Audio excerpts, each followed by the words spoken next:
Bonjour Jean Vallier, vous êtes directeur de la communication de SOS Chrétiens d'Orient. Bonjour. Et vous allez nous parler d'Arménie aujourd'hui. Tout à fait, parce que jeudi dernier, le 24 avril, c'était les 110 ans du génocide arménien. Partout dans le monde, et d'abord en Arménie, les hommages et cérémonies se sont multipliés.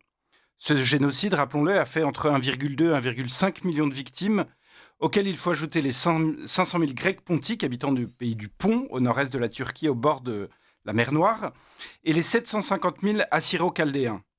Les survivants n'ont dû leur salut que dans la fuite, notamment vers ce qui est aujourd'hui le Kurdistan irakien. Et il y a quelques semaines, j'étais moi-même dans ces montagnes du Kurdistan irakien, dans des villages assyriens, et les habitants nous expliquaient qu'ils n'étaient là que depuis 4 générations. C'était tout simplement des survivants, des descendants des survivants du génocide. Bref, chaque 24 avril, les Arméniens se souviennent et honorent les morts du génocide. Mais plus qu'une simple commémoration, c'est aussi et surtout une journée de fierté nationale pour l'Arménie. Et cela, c'est très important. Et pourquoi est-ce que c'est très important ? Parce que tout d'abord, le génocide arménien continue d'être nié, notamment en Turquie. Ainsi, le président turc Erdogan s'est-il contenté d'évoquer cette année, je le cite, « les Arméniens ottomans morts dans les conditions difficiles de la Première Guerre mondiale ». Un peu léger. Mais c'est important et surtout parce que l'Arménie a besoin de manifester sa fierté. C'est un pays seul, abandonné. Géographiquement, il est coincé entre la Turquie et l'Azerbaïdjan, entre les génocidaires d'hier et les agresseurs d'aujourd'hui. L'Azerbaïdjan n'a en effet en rien renoncé à ses ambitions sur l'Arménie et poursuit l'œuvre commencée il y a 110 ans. En 2020, l'Arménie subit une première défaite militaire. En 2023, après un blocus éprouvant, les Azéris envahissent l'Artsakh, une terre arménienne, et en 3 semaines, l'affaire est pliée. La totalité de la population, 120 000 ou 130 000 personnes, s'enfuit. Et le président azéri se réjouit même d'avoir chassé, je le cite, les Arméniens comme des chiens. On peut parler de nettoyage ethnique puisqu'il n'y a plus d'Arméniens en Artsakh et que toute trace arménienne est systématiquement détruite. Et presque 2 ans plus tard, l'Azerbaïdjan et son président Aliyev continuent de mettre la pression, le mot est faible, sur l'Arménie. Comment se traduit cette pression azérie ? Alors c'est d'abord une pression diplomatique. Les 2 pays seraient sur le point de signer un accord de paix. En réalité, c'est une véritable capitulation qui est proposée, ou plutôt imposée, à l'Arménie. Bakou fait pression pour que la constitution arménienne soit modifiée, afin d'en faire disparaître toute référence à l'Artsakh, et même Jean-Noël Barrot, notre ministre des Affaires étrangères, a jugé cela pas acceptable, c'est dire. La pression est judiciaire ensuite. Depuis septembre 2023, 16 anciens dirigeants de l'Artsakh sont emprisonnés en Azerbaïdjan, accusés notamment de crimes de guerre, de génocide ou encore d'esclavage. Leur procès s'est ouvert en janvier et continue encore cette semaine, dans des conditions bien éloignées d'un fonctionnement normal de la justice. L'accès aux avocats est difficile, les débats se font en langue azérie qui est pas ou peu comprise des accusés.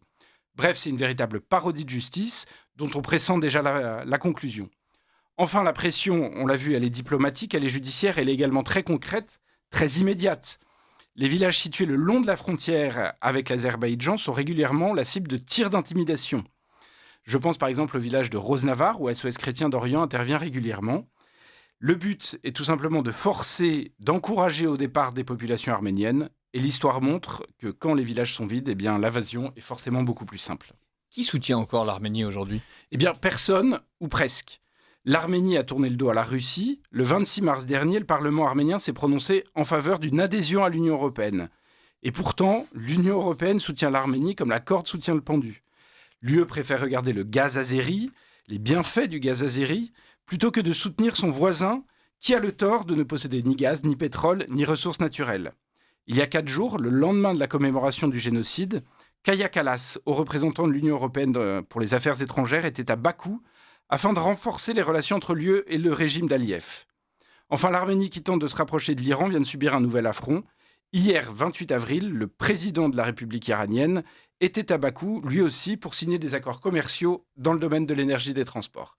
Et même le Vatican a lâché la très chrétienne Arménie. Dernier exemple en date, le 11 avril dernier, se tenait à l'université pontificale grégorienne à Rome une conférence sur le thème du christianisme en Azerbaïdjan, histoire et modernité. L'objectif était de donner un vernis universitaire et scientifique à l'effacement de la culture et de la présence des Arméniens sur des territoires aujourd'hui azéris. Pas sûr que beaucoup d'Arméniens aient pleuré le pape François. Merci beaucoup Jean Vallier, c'est assez terrible. Il nous reste quand même 1 minute ou 2. Qu'est-ce que vous faites en ce moment en tant que SOS Chrétien d'Orient dans les anciens territoires arméniens ou dans les actuels territoires arméniens? Alors, dans les anciens territoires arméniens, nous n'y avons plus accès. Et dans les actuels territoires arméniens, justement, je parlais de Rosnavar il y a un instant. Eh bien, à Rosnavar, par exemple, tout dernièrement, nous avons restauré une place de village.